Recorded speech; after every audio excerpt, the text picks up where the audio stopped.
J'ai vraiment envie de poser une question autre. Vas-y. Je pense qu'on a vraiment abordé tous les sujets que je voulais aborder. Je pense que ce soit Thomas ou les autres aussi. Moi, j'aimerais vraiment, avant que ce temps-là qui est consacré à la zététique ne soit fini, j'aimerais connaître euh, votre avis. Que ça soit, on va commencer par Thomas parce que je pense qu'il doit partir, même Monsieur Sam aussi. Votre avis sur ce mouvement que les gens qualifient de mouvement des apostats ou des ex-musulmans qui est quand même en train de prendre de l'ampleur. Et moi, l'avis que j'aimerais savoir, c'est est-ce que de un, vous en aviez conscience ou est-ce que c'est récent? De deux, vous trouvez ça comment? Est-ce que vous connaissez? Est-ce que vous connaissez pas? Et trois, est-ce que vous soutenez ou pas? Et quand je dis soutenir, vraiment, c'est dans le sens véritable du mot. Alors, évidemment, c'est nécessaire qu'il y ait des gens qui quittent l'islam. Donc, les apostats existent, ça a toujours existé, c'est pas une surprise. Le fait est que les gens qui critiquent la religion en France, c'est compliqué de critiquer l'islam en tant que tel parce que ça vient d'ailleurs. Donc, c'est une culture un peu différente. Et donc, il n'y a pas la même visibilité. Je suis pas au courant des mêmes choses. Hein, donc là, je suis content. C'est pour ça que d'ailleurs je t'avais invité parce que enfin, on a quelqu'un de ce monde-là qui parle. Et je comprends. Dire, il faut le faire en français parce que tout ce qui se fait en langue arabe, ça échappe complètement à mon scope. C'est impossible. Après, Internet est vaste et donc pour tomber sur des contenus, moi souvent je tape débat religion, débat Dieu, débat création et pour voir ce qui existe. Et à part en langue anglaise, je trouve rien. Donc si ça existe dans vos communautés, je suis pas au courant. Ce que j'en pense, j'ai pas dire, je milite, j'ai un bouquin sur Dieu. C'est une question que je traite. Dans le paysage des sceptiques francophones, je suis un des rares qui s'intéresse au débat contre les apologètes pour démontrer que leur argumentaire ne vaut rien. Donc je suis très sensible à la question. Le soutien il est total. Encore faut-il connaître ce que vous faites, ce qui n'est pas le cas. Je peux pas dire que je connais bien. Je connais bien ton travail un petit peu, mais comme tes lives durent des heures, moi je regarde des petits morceaux chez Jordanix, merci Jordanix, ou des moments que tu... Non, dis qu'ils durent des heures, mais ils sont intéressants. Il faut rajouter cette phrase. Voilà, c'est toujours intéressant, mais c'est comme tout. Est-ce que je peux investir 5 heures à regarder un live de Jack le Fou une fois, c'est cool. Mais j'ai tellement de trucs à regarder que j'y arrive pas. Donc ça mériterait sans doute que tu passes tu fais un peu, tu postes des extraits où c'est plus parlant. Après moi j'ai fait un live un débat de 2 heures il y a quelque chose, donc c'est pareil, ça prend beaucoup de temps, je me rends compte. Donc je soutiens à fond et je suis très mécontent d'une certaine critique que vous recevez de gens qui disent en France, pour des raisons que je peux comprendre, arrêtez de critiquer l'islam parce que c'est déjà des gens qui sont maltraités en France. En partie, c'est vrai, parce que l'islam concerne des gens, en majorité, qui sont issus de l'immigration, qui ne sont pas bien traités en France. Donc, il y a certains qui confondent critiquer l'islam et critiquer la race de ces gens, ou leur origine, ou leur culture. Et cet amalgame-là, il est total, et donc il faut le séparer. Et je sais que tu es attentif à séparer ça. C'est pour ça que je ne suis pas gêné de venir ici, parce que tu fais bien cette différence-là. Et je tente de la faire aussi. Mais la critique, elle est valable en partie parce que il y a un risque, je sais que tu le mesures, d'être récupéré par des racistes qui disent regardez, l'islam c'est horrible, un tel le dit. Et dans leur bouche, islam veut dire immigration. Et donc ce risque-là, moi, j'ai pas la culture assez fine de l'islam pour la critiquer bien comme il faut, et donc j'ai besoin que vous le fassiez bien, et moi je partage quand je trouve un truc intéressant, où je viens vous parler avec vous. Et ça m'intéresserait de refaire un truc avec toi, où on débat avec des musulmans, mais avec toi, parce que tu es plus armé que moi, clairement, pour répondre sur le texte. Mais je te l'ai proposé. Et je veux bien le faire, voilà. Donc ce soutien-là, il est total, mais et je ne sais pas comment faire pour essayer de réconcilier des gens qui devraient pas être des adversaires. Ça me peine beaucoup, mais il y a peut-être des gens avec qui il faut juste arrêter de parler. C'est justement ce que je conseille à Sam, parce que l'investissement d'énergie, de temps est trop fort. Ils sont partis trop loin dans la critique et ça ne sert plus à rien. Donc il y en a quelques-uns avec qui moi-même je discute et c'est la même logique que j'applique pour eux et pour les autres. Voilà. Est-ce que j'ai répondu à ta question? Ouais, merci beaucoup d'avoir répondu et On d'avoir reste été encore un honnête. petit peu et pour écouter les autres, mais peut-être que je vais vous quitter. Voilà. Par respect, on va écouter la réponse tu vas écouter la réponse de Sam. Moi, Même question. Voilà. même question, ouais. Je suis super ravi de ton travail. Je ne suis pas conscient de l'ampleur que ça prend en dehors de ton travail. J'ai un rapport suffisamment intime avec la religion musulmane dans son ensemble que pour savoir que je n'arriverai pas à bien en parler. C'est-à-dire j'arriverai pas à être efficace. Et je vois que toi, alors on parle bien de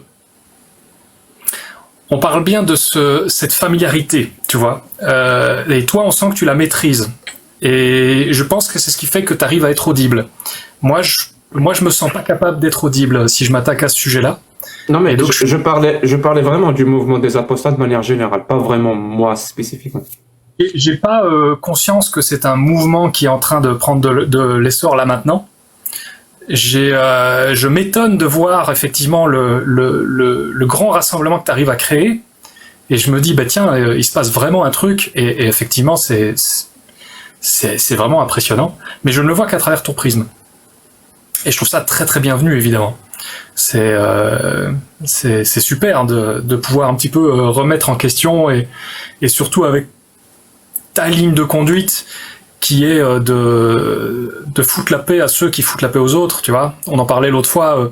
Voilà, moi j'espère que le mouvement Apostat a ça dans sa ligne de conduite, j'en sais rien, tu me le diras peut-être, que effectivement les gens qui pratiquent tranquillement chez eux et qui n'en font pas une arme politique, qu'on leur foute la paix, quoi. Moi je tiens à ça parce qu'il y a quand même pas mal de profils qui sont tout à fait bien comme ça, quoi. Donc, mais à part ça, je sais rien de ce mouvement, non. Mais il est très bienvenu. En fait, on ne peut que faire ça, foutre la paix à ceux qui... On ne peut faire que ça, parce que c'est un live, donc c'est les personnes qui choisissent de rentrer dans le live, on ne force personne, et en plus de ça, si la personne demande à monter à parler, on ne peut pas la forcer à demander à parler. Alors, quand tu parles de mouvement Apostat, c'est quoi? Il y a plein d'autres c'est une excellente question. Vraiment, c'est une excellente question. Je pensais que c'était Thomas qui allait me la poser, mais c'est toi, Sam, qui me la pose. En fait, oui, ce mouvement Apostat, en tout cas moi, ce que j'essaye de faire, et je vais tout faire pour que ça soit le cas, j'ai envie que le mot apostat lui-même ne se réfère plus à quelque chose d'ancien, mais quelque chose de nouveau. C'est-à-dire, un apostat, c'est quelqu'un qui a changé de paradigme, c'est tout. Qui était dans un paradigme d'un rapport avec une parole qui représente une autorité, qui lui permettait, cette parole-là, c'est une parole divine, donc à partir d'un livre, qui lui permet de faire la part des choses, le bien, le mal, le comportement et tout. Donc il change de paradigme, et c'est pas lui qui décide, on décide jamais d'ailleurs. C'est parce que, voilà, parfois on a de la chance, et des rencontres, la vie, comment ça se passe. Donc le paradigme change, et donc l'apostat, il commence à décider par lui-même. C'est-à-dire, c'est lui-même, c'est son sens moral qui prend le dessus sur la morale religieuse. Voilà, en gros, c'est ça. C'est ça, un apostat. Et donc le mouvement, c'est un mouvement, justement, vers un changement de paradigme de beaucoup de personnes.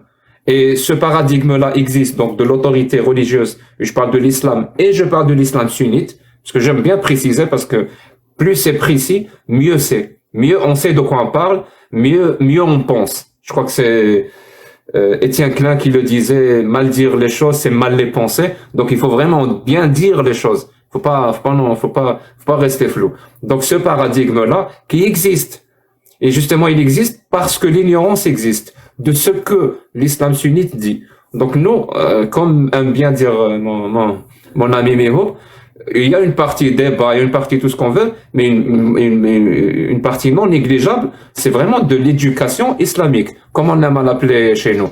D'ailleurs, on fait un cours sur ce que c'est l'islam sunnite. Si c'est ça, la parole divine, eh ben on vous l'a dit, parce qu'on vous l'a pas dit.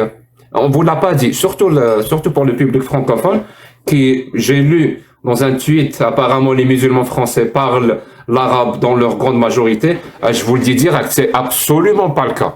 C'est absolument pas le cas. Je sais pas, le niveau d'amalgame, il arrive jusqu'à ce point, le niveau d'essentialisme en arabe jusqu'à ce point, je trouve ça bizarre. Mais bon, et on se prétend de gauche ou d'extrême gauche. Non, les musulmans français dans leur grande majorité ne parlent absolument pas arabe. Encore moins l'arabe classique, celui du Coran. C'est parce que les gens pensent que ce qu'on appelle derja, donc le parler dans l'Afrique du Nord, c'est de l'arabe.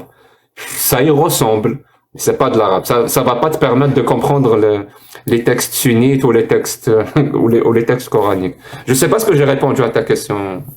Alors quoi, il y a vraiment un mouvement là en ce moment? Il y a plein de gens qui se soulèvent ou des rassemblements de créateurs de contenu, quelque chose du genre? C'est peut-être l'occasion de te parler de la marche des apostats qu'on est en train de préparer. C'est une marche pour la liberté de conscience. C'est une marche qui veut dire quitter une religion n'est ni un crime ni une honte en France. Voilà, c'est quelque chose qu'on a envie de faire et j'aimerais bien vous avoir parmi nous, quoi. Moi, j'en serais ravi parce que la Belgique fonctionne d'une façon très comparable à la France par rapport à tout ça et par rapport à la mauvaise compréhension enfin voilà, on a les mêmes comment on appelle ça, les mêmes allez, putain, je ne tombe plus sur le mot, les mêmes trucs d'exclusion, quoi, les mêmes les mêmes discriminations. Voilà. Bah, ça serait vraiment génial de compter sur. Parler, ton micro est coupé. Ah, mais Hope, t'es en train de parler? Oui. J'ai bien aimé la question de ça, mais il y a aucun de vous qui l'a répondu. Parce qu'il parlait, non, t'as pas répondu, parce qu'il t'a posé la question de mouvement. Est-ce que c'est bon? Parce que là, vous l'avez parlé que de la France. Mais là, ce mouvement-là, elle est partout, de l'Arabie Saoudite. Ah, mais ça, c'est la deuxième question. Ben, j'allais répondre. J'allais lui dire vraiment que c'est un mouvement J'aimerais bien qui a commencé dans le monde dit arabe. J'aime bien dire le monde dit arabe, pas le monde arabe, parce que la plupart des pays... Mais il y a un truc aussi, Jack, seulement, je vais dire juste cette phrase, parce que pour un Français ou un Belge, un Norvégien et tout, qu'on est là et on montre notre visage, pour lui, c'est quelque chose qui est simple, c'est normal. Mais ça, c'est pas normal. C'est un truc qui est, je sais pas, c'est presque un miracle. Pour les musulmans. Parce qu'avant, il y a 1 année, 2 ans, il y avait pas des gens qui montraient leur visage et qui parlaient de la religion, des textes. Alors, cette mouvement-là, elle est partout. Tu peux dire de l'Irak jusqu'au Maroc. Et même, c'est en arabe, en français, en espagnol, en anglais. Vas-y, Jacques, si tu veux l'expliquer. Ouais, c'est ce que j'allais dire. C'est vraiment un mouvement qui est global les gens aiment bien dire de rejet, mais c'est pas vraiment un mouvement de rejet ou contre l'islam ou l'islam sunnite. Non, c'est un mouvement pour quelque chose. Vraiment, c'est un mouvement pour l'humanisme, pour les valeurs de liberté. C'est-à-dire, les gens commencent à accepter que ces valeurs-là sont universelles pour le coup. Tu es un être humain, tu mérites. Voilà, n'importe où sur la planète, si tu es un être humain, ben je mérite de vivre avec mes libertés. Je mérite de vivre dignement. Je mérite d'être face à la loi, qu'on soit tous égaux. Ces valeurs-là, c'est des valeurs universelles. Et forcément, il y a des choses qui sont en contradiction avec ces valeurs. Ben, il se trouve que l'autorité, moi je distingue toujours l'autorité religieuse de l'islam sunnite dans ces pays-là représente une barrière à l'avènement, justement, et la concrétisation sur le terrain politique et sur le terrain social de ces valeurs-là universelles. Donc les gens les rejettent eux, justement, parce que ils sont pour quelque chose. Et ce mouvement-là, oui, il va toucher obligatoirement le monde occidental, si je peux dire ainsi, parce que tout à l'heure Thomas a dit une phrase, moi et Dari, on a un peu souri, parce que j'ai passé 2 heures au téléphone avec Dari hier, et on parlait exactement de la phrase que tu as prononcée, Thomas. Tu as dit... Pardon, tu as parlé? Non, écoute. Oui, parce que tu as dit, parce que là, je vais dire quelque chose qui va faire très très mal disons, à l'extrême droite ou même la droite française. En fait, tu as dit une phrase, tu as dit, nous, l'islam, c'est quelque chose d'étranger. C'est pour ça, et tu as continué ta phrase. Bah, tu peux revenir en arrière, c'est vraiment la phrase que tu as prononcée. Bah, pour le coup, non, c'est plus le cas. C'est vraiment plus le cas. C'est-à-dire, on n'est plus. C'est pour ça que tout à l'heure je t'ai dit, dans une démocratie, chaque nouvelle génération est un nouveau peuple. Ça veut dire, l'islam, ce n'est. Tu as raison. Mais je dirais que ça m'est étranger. J'ai pas grandi dans ces codes-là. Et j'ai grandi dans la campagne. Là, oui. Mais tu comprends que tu t'es permis cette phrase-là, pour toi ça te semblait logique, et ça semble logique à beaucoup de personnes. C'est-à-dire, Totalement. ils vont pas dire la même chose par rapport à la chrétienté, mais par rapport à l'islam, ils vont le dire. Parce que justement, et moi je pense que déjà c'est un début de stigmatisation. Parce que, c'est un début. Ça veut pas dire que celui qui prononce cette phrase est un raciste. Non, non. C'est un début. Parce que l'islam, comme la chrétienté, ben, ça fait partie de l'Occident aujourd'hui. Par exemple, en France, ben, il y a des millions de musulmans. Peut-être même plus de 10 millions. Donc, ça fait partie de la France. Ce n'est plus une religion exotique. Non, c'est une religion française. Comme la chrétienté, on va pas dire, non, la France, pardon? C'est la deuxième religion en France. Oui, en termes de population, c'est la deuxième religion. Et moi, déjà, il faut intégrer ça. Ça veut dire, si tu intègres déjà ça, que l'islam est une religion française, je répète, hein, si ça vous fait mal aux oreilles, je suis vraiment désolé, mais ça va pas m'empêcher de dire ce que je pense. L'islam est une religion française, comme c'est une religion allemande, algérienne, saoudienne, canadienne, américaine. Ça veut dire c'est bon, on vit dans une société qui a déjà changé. Soit on l'accepte, ben, soit on construit des barrières ou des cons, ou je sais pas, en fait, si vous pensez que vous avez d'autres solutions, ou alors on intègre. Si un Français peut critiquer la religion qui appartient à la France, donc la chrétienté, ben un Français aussi peut critiquer la religion qui appartient à la France, qui est l'islam sunnite. De la même façon, s'il peut faire des pièces de théâtre où il ridiculise Jésus, ben il peut aussi faire des pièces de théâtre où il ridiculise Mahomet. Je vois pas pourquoi on pourrait pas le faire. C'est aussi ça. Oui, mais Hope, tu vas pas être d'accord avec moi. Oui, je suis tout à fait d'accord avec toi que l'islam, il est en Europe, et ça existe. Mais l'islam, c'est pas une religion française, il est pas une religion de Nord-Afrique. C'est une religion de Sahara, le désert de l'Arabie Saoudite. Non, historiquement, d'où il a commencé, oui. Mais moi, je parle vraiment. Pareil pour Jésus. Il va rester toujours. Je vais vous quitter, donc je vous remercie beaucoup. C'est très intéressant, c'est très bien, et il faut qu'on soit en contact les uns les autres.